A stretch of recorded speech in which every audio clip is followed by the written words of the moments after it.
fantasma del convento de Guanajuato. Gerardo Murillo, un famoso pintor conocido como el Dr. Al, en ocasiones paseaba por diversas zonas del exconvento, buscando la inspiración para crear sus siguientes pinturas. Una tarde en la que el pintor descansaba, vio que el coronel y su asistente llegaron de forma apresurada mientras discutían, estos dirigiéndose en marcha firme hacia el patio. El asistente se detuvo en seco, mirando fijamente hacia un arco, en el que después el coronel se centró también. De pronto, comenzó a accionar su arma. El sonido era ensordecedor. La potencia de sus disparos y el eco del lugar llamaron la atención de Murillo, que desde donde estaba ubicado no podía ver a quién se dirigían los disparos, por lo que decidió tirarse al suelo. El coronel solo se detuvo cuando los proyectiles se terminaron, tomando espacio para cargar las balas, mismas que se estaban cayendo de su mano. Las recogía con prisa y con algo de nerviosismo, sin apartar la vista de aquel punto, mirando con algo de miedo, como si alguien se acercara. Sus ojos se desorbitaron en el momento en que flotó en el aire, como si un hombre muy fuerte lo levantara del piso, apretándole el cuello. Tras la mirada incrédula de su propio asistente y el pintor, mismo que observaba desde lejos al coronel, podía ver cómo estaba suspendido a mitad del patio, a más de medio metro de altura, pataleando, intentando liberarse de una fuerza que lo sujetaba como pinzas, robándole poco a poco el aire hasta asfixiarlo. La lucha fue corta y el militar no pudo liberarse, y simplemente su arma cayó al suelo, seguida de su cuerpo flácido y desvanecido. Murillo corrió entonces a ayudarlo, pero al llegar junto al cuerpo, este exhaló su último aliento, y el coronel murió con una mirada de espanto plasmada en su rostro. Al poco tiempo llegó el comisario, que había escuchado los disparos en la distancia. El pintor estaba con el portero del lugar y su esposa, contándole lo que vio. Compartió de inmediato la historia con el representante de la ley, por lo cual todos se ganaron un cargo de asesinato. Todo esto por la poco creíble narración. Se interrogó al portero, quien compartió la idea que el coronel tenía para acabar con el fantasma. Después, el desalineado pintor tampoco obtuvo mucha aprobación de sus declaraciones. Siendo el primer sospechoso, solo el médico de guardia parecía creer un poco en sus relatos, y tuvo la gran idea de comparar las huellas dejadas en el cuello del coronel con las manos del pintor. De inmediato pudieron darse cuenta de que no coincidían, pues las marcas superaban por mucho las manos del sospechoso. Eran casi el doble de su tamaño. Aún así esperaban la declaración del asistente del coronel, mismo que se encontraba hospitalizado por la impresión. Al día siguiente, en sus 5 sentidos, el asistente fue con el comisario a reconstruir los hechos que sucedieron en el exconvento. Podía verse el miedo en los ojos de este hombre. Entonces contó lo siguiente: el coronel y yo regresábamos de nuestras labores. Cuando cruzábamos por el patio, vimos en uno de los arcos levantarse desde el suelo una sombra más oscura que la noche sin luna. El miedo me paralizó, pero el coronel decidió dispararle. Cuando se le acabaron las balas, el fantasma desapareció de los arcos y apareció otra vez enfrente del coronel, ahorcándolo con sus grandes manos.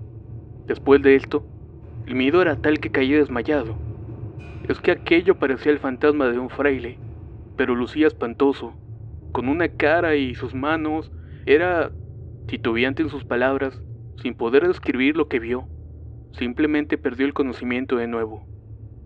El médico del lugar lo ayudó a volver en sí, y tras varios intentos de describir al fantasma, caía desmayado nuevamente.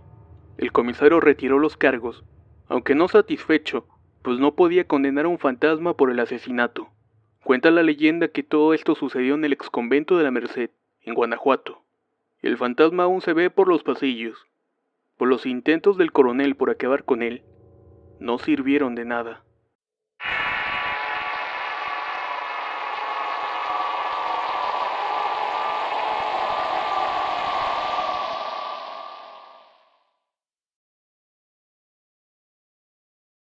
Quiero compartirles una historia, misma que le sucedió a un compañero de trabajo.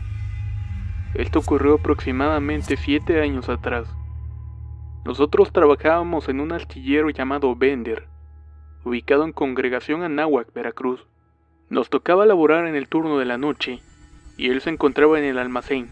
el cual se encuentra entre el monte, estando los barcos ubicados aproximadamente a 200 o 300 metros de ahí. Serían aproximadamente las 10 de la noche, la hora de la cena.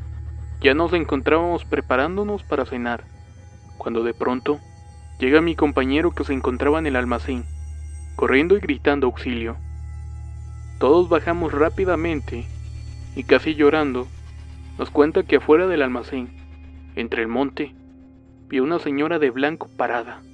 Él le preguntó qué deseaba, que si venía a dejar algún lonche a alguien. La señora no le contestó.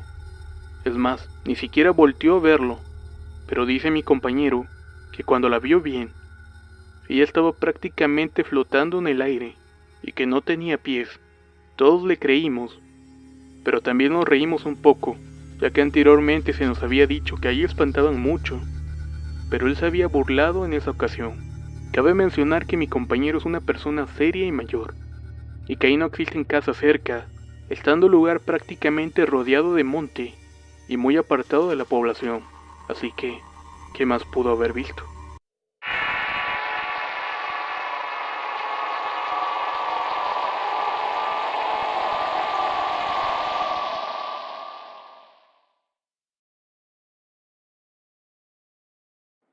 La leyenda del chino sin cabeza.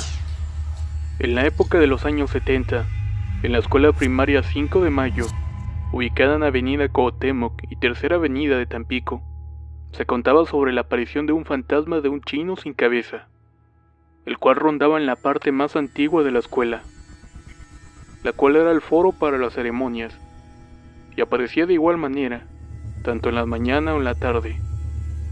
Este fantasma solía rondar por los pasillos, aulas y baños de la escuela, espantando a alumnos y maestros por igual.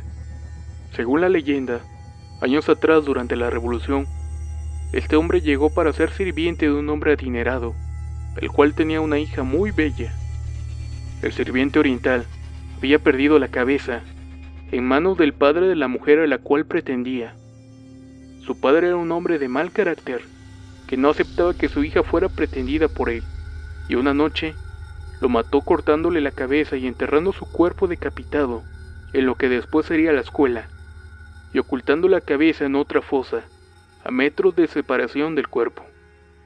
El cuerpo decapitado vagaba por la escuela en busca de su cabeza, y sobre el foro se escuchaba por las noches el arrastrar de cadenas del decapitado.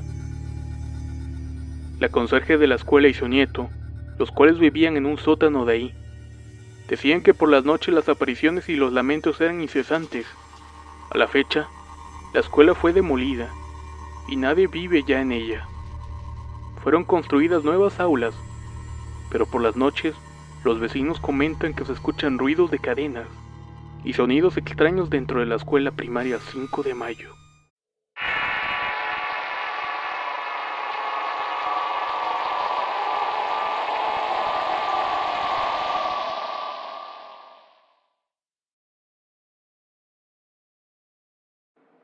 Isabela Mendiola, una mujer en exceso vanidosa, era de las más hermosas de un pueblo cercano a Celaya, Guanajuato. La lista de las personas que la cortejaban era inmensa, pero todo esto es parte de una de las historias de terror más espeluznantes de las cuales se tiene conocimiento en dicha localidad. El pueblo se llama Cortázar. Era de esos pueblos olvidados de Dios. Eran los años 20, en el cual los habitantes eran los típicos provincianos que se veían en las películas de antes, pero esta dama era la discordia del lugar. Más de alguno se había batido en duelo, y no lo habían contado nunca más. Y la mujer nunca aceptó los cortejos de ninguna persona. Se sabía bonita, y siempre el interés lo antepuso al amor. Debido al desinterés de la mujer ante todas las personas, la empezaron a dejar de lado, olvidando que era la mujer más bella del lugar. Ella se empezó a marchitar. Se cuenta que Isabel hizo un pacto con el diablo para tener todos los prospectos a sus pies, algo que pasó realmente, y que nadie sabía el porqué. Pero como siempre pasa, existe un alma pura, que en este caso era Enrique Linares, uno de los hombres más acaudalados del lugar. pero que estaba comprometido por mucho tiempo y a punto de llegar al altar.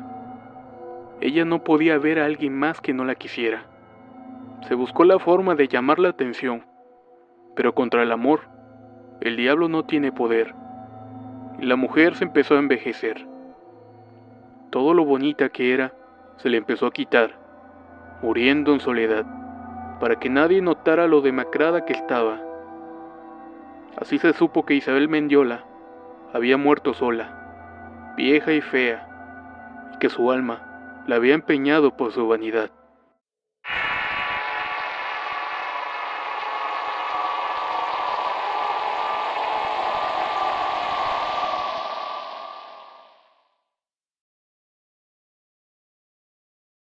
Sobre los duendes, no sé si existan, pero sí recuerdo muy bien que cuando éramos niños, una vez me dijeron que a una prima mía, los duendes le habían robado el alma.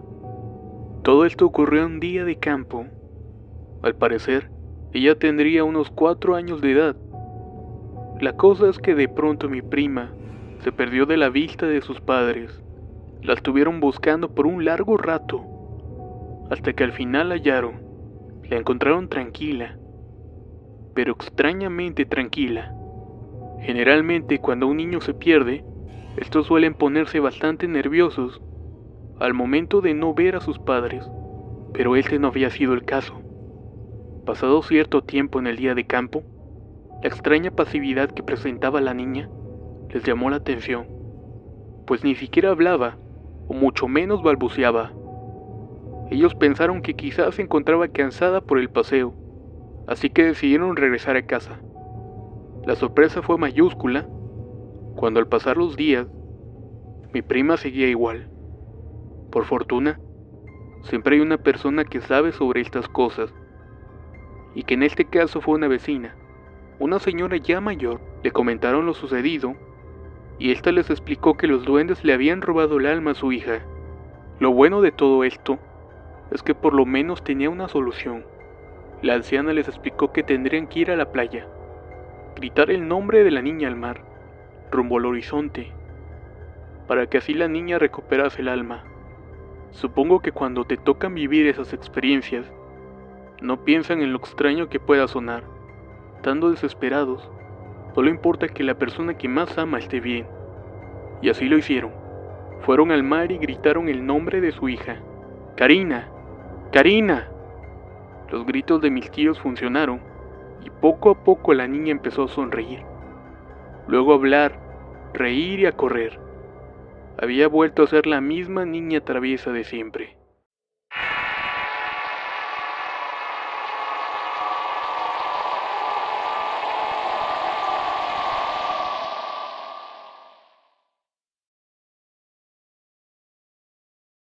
La prueba. Historia anónima. Escrita y adaptada por Eduardo Liñán. Me dedico a la venta de verduras en el mercado municipal de Tampico. Mi familia ha sido propietaria de varios locales y de una bodega en donde guardamos toda la mercancía. Como es costumbre, todos ayudamos en la venta. Muchas veces a mí me tocaba en el puesto al menudeo, y mi papá y mi abuelo en la bodega donde se vende la mayor cantidad.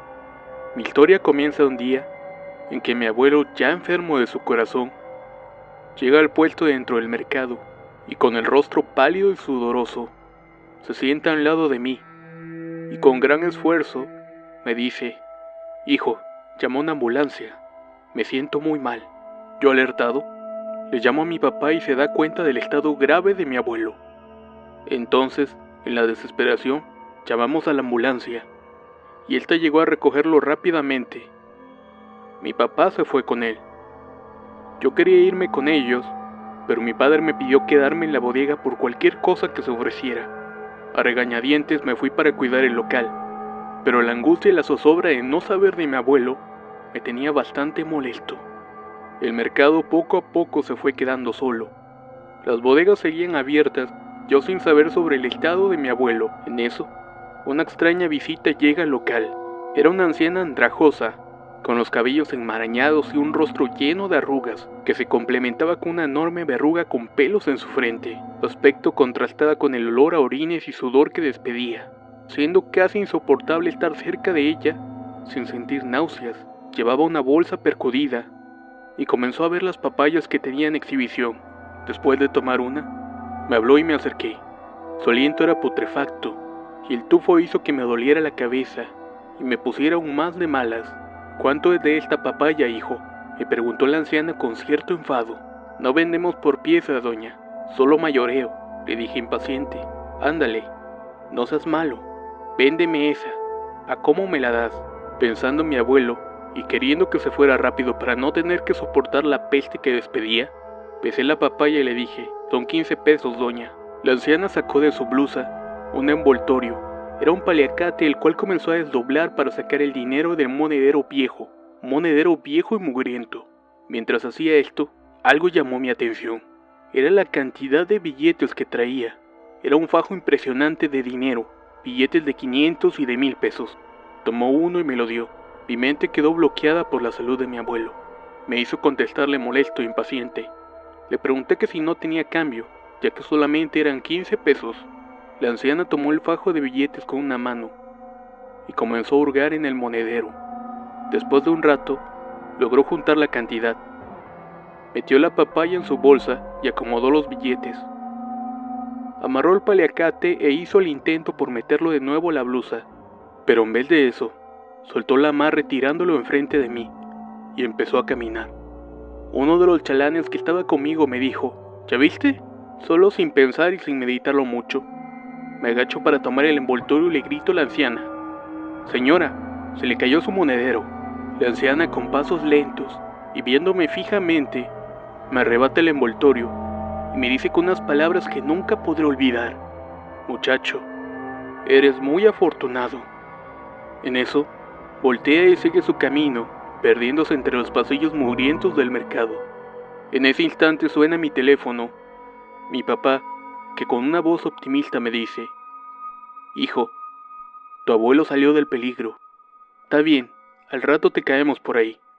Viendo a los ayudantes, le doy la noticia y comenzamos a platicar del evento sucedido. Uno de ellos dijo sin temor, causándome un leve escalofrío, se me hace que esa señora era la muerte. Te vino a calar. Quizás le compraste más tiempo a tu viejo con esa buena acción. Nunca lo supe, pero me dio una gran lección.